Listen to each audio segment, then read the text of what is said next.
আমার চ্যানেলে সবাইকে স্বাগত জানিয়ে আজকের রেসিপিটি শুরু করছি। আজকের রেসিপিটি হলো মাছ দিয়ে আলু দিয়ে তরকারি। এটি বানানোর জন্য প্রথমে আমি মাছগুলোকে কড়ায় তেল দিয়ে ভেজে তুলে নেব। এরপর একে একে সব মশলাগুলো রেডি করে নেব। আপনারা পুরো ভিডিওটা দেখবেন, লাইক কমেন্ট ও শেয়ার করবেন। এরপর মাছগুলো একে একে আমি ভেজে তুলে নেব।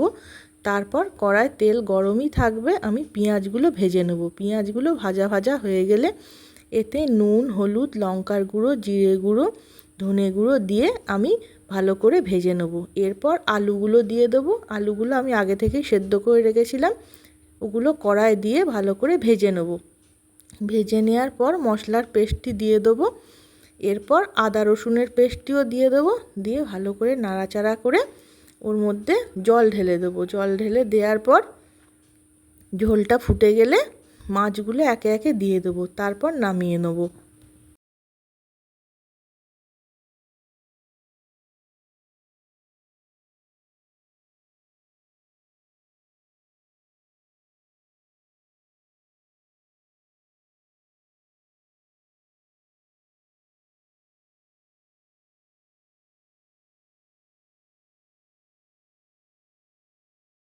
টাটা বন্ধুরা।